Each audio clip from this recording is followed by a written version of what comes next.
What is up, guys? I am back from vacation, and today we're going to be talking about the Salt Lake City metagame.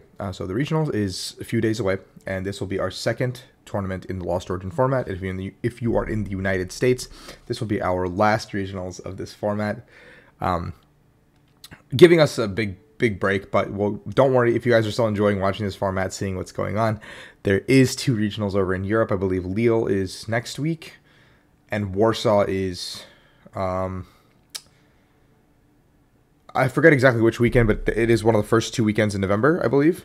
And so we will have more Lost Origin action still available to us. But Peoria, Illinois regionals was a good showing of kind of what happened there in the weekend. I think a lot of players understood very quickly that Lost Box has a very good matchup into a lot of the metagame. Palkia still is a very good, strong deck. And, well, Kyurem VMAX is the card that can kind of come in and dominate a lot of players because of the damage it can do and the infinite damage one-shot potential, especially coupled with Star Portal the V-Star power, can do a lot of damage out of nowhere and really put players in an awkward situation when they're playing the game. Like when you're looking at the top 8 from this past weekend, you can already see that there are 5 separate Palkia variants in the top 8, and then there are 2 of these new Lost Zone engines, as well as Hisuian Zoroark, which is a deck that I didn't expect to come out of anywhere. Now, what do you expect moving forward? So for this regional, specifically in Peoria, one of the bigger metagame calls was Regigigas. So you can see in the top decks that there was not many copies of Mew VMAX, but Mew VMAX was still very, very prevalent in day 2, and there was a lot of Mew VMAX across the tournament. A lot of very good players, Riley Holbert, Ian Robb, Adler Pierce, these guys all brought Mew VMAX to the tournament. And so these are names that you would expect at the top tables a lot of the time anyway. And, well, if I remember correctly, Riley's list had an innovation with the Drapion V as well in the Mew deck to have a mirror tech. But besides that, a lot of players did not really play Drapion at this event. Drapion was not very popular, but Regigigas was, because Regigigas has a fairly good matchup into not only Mew VMAX, but it has a very good matchup into Lost Box, because you can do you can take prizes before they can put pressure on you. Cramorant doesn't get to the numbers it needs to get to, and, well, you still have a good matchup into Palkia and stuff like that, because cards like Tool Jammer are not going to be played as much anymore because they don't have that slot. And so Tool Jammer is one of the biggest problems for cards like Reggie, and the innovation that people used was to play the 3rd Regigigas to make sure that your first 2 don't get Lost City, because Mew doesn't usually play more than 2 copies of Lost City. So if you can get the 2 Gigas into play, then you can kind of sweep the game. A very cool innovation with these lists now is also Gift Energy. Gift Energy gets to fill your hand to 7, which is very underrated in decks like this, because you are going to put that on like the Drago or put it on your attacker and say, like, a lot of the time the play against Regigigas is to knock out the Regidrago, Marnie, or Roxanne and try to buy that 1 extra turn to put yourself back into the game. And with Gift Energy being able to be put on the Regidrago, now if you're killing the Regidrago, you're still giving your opponent a 7-card hand. They go to 8 at the start of their turn, so Roxanne doesn't do what it's supposed to anymore. Marnie does not do what it's supposed to anymore, and that's why this card is so unbelievably good. So now Reggie is on the map. Everyone knows Regigigas exists, so what does that mean moving forward? People will be teching for Reggie. Gudra did surprisingly well. I think we will see a rise in Gudra moving into Salt Lake City. I think there's a lot of players who are high on Gudra. I think Kyurem is still very, very strong, and people will like to play Kyurem. Palkia is not going anywhere. Keep that in mind. I think Lost Box will kind of shift from how Tord played it and how John played it with the Giratina, and we'll see a little bit of a different variant on it. Spin on it, maybe. There was 2 Hisuian Zoroarks in top 16, which is something that no one really expected. But Hisuian Zoroark is one of the more powerful decks in this format, being able to swing for a full 300 if you have damage counters on all of you guys. With a DTE, it's 280, which is perfect numbers. And with choice belts, if you choose to play those, you're doing more damage. But some of these lists chose to play big parasols over. Like, we have a ton of tools here. Big parasols to just get around the guy. The Tina. And so this deck is one of those like super aggressive, powerful, like powerhouse decks, and you can even play Radiant Hawlucha as your Radiant Pokemon to make sure you can get the 1-shot on the Mew VMAXs. So a very cool deck in general, and I think this is a deck that we'll see a rise in play because of how easy it is to play, in my opinion. The Lost Box engine is very difficult to play, so you have to be very cognizant of what it takes to kind of play it correctly and get those wins on the board. Because a couple of missequencing, a little bit of putting the wrong cards in the Lost Zone, resource management can cost you a game very easily.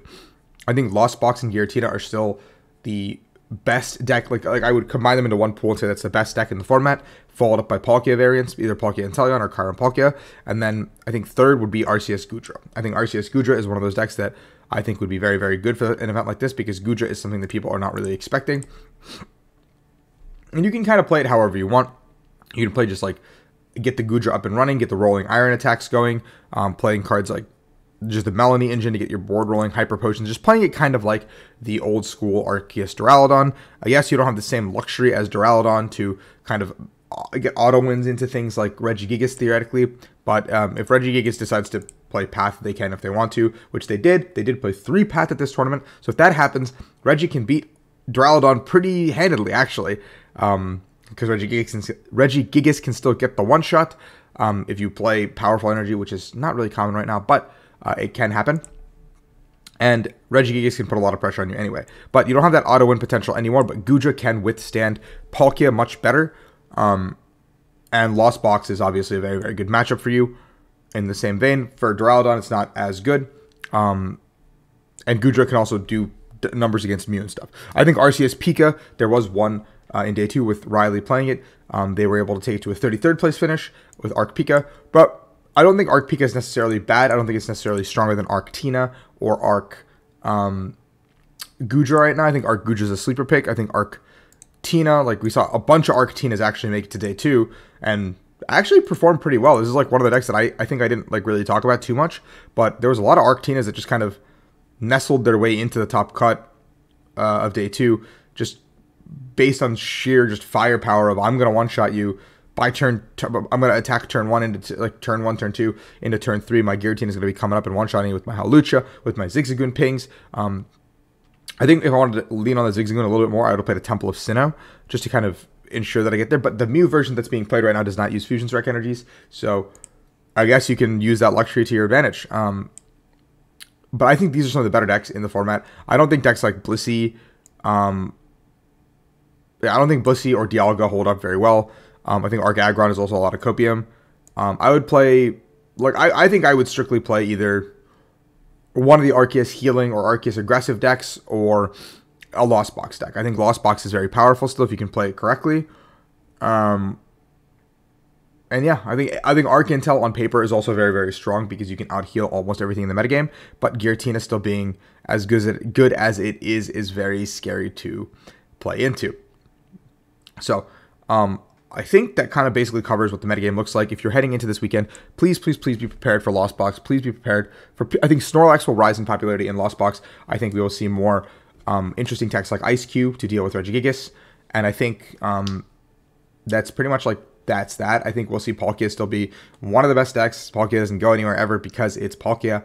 And Hisuian Zoroark will rise. I think Mew will lose some value and after the Regis did well. And I think Mew in general will get Drapion out this weekend, so I think if you're playing Mew, I would be very scared to play Mew, in my opinion. Like, I think Mew is like a Peoria play for sure, like it was on my like top 3, if I had gone.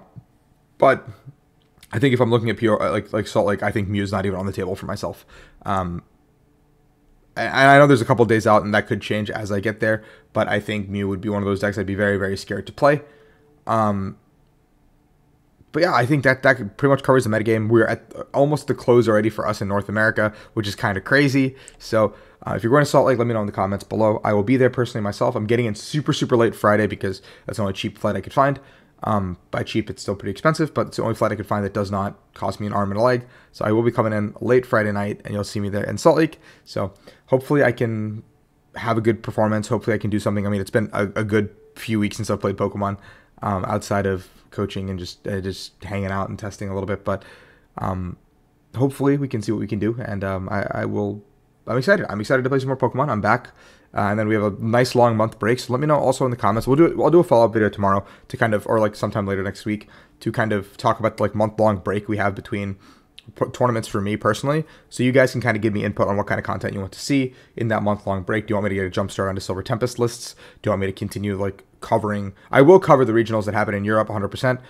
Maybe I can co-stream some of the games personally on my channel. Whatever, you know, like I can do something like that. Have someone else, like a guest commentator, come on with me and kind of commentate some of these games, personally speaking. But all in all, I think it is a big month where I can do a lot of stuff until I head to Brazil for Silver Tempest release. So thank you guys for watching. As always, if you enjoyed the content, like and subscribe, and let me know in the comments below if you're going to Salt Lake what you think you're going to end up playing, and if you need deck advice or anything, feel free to ask.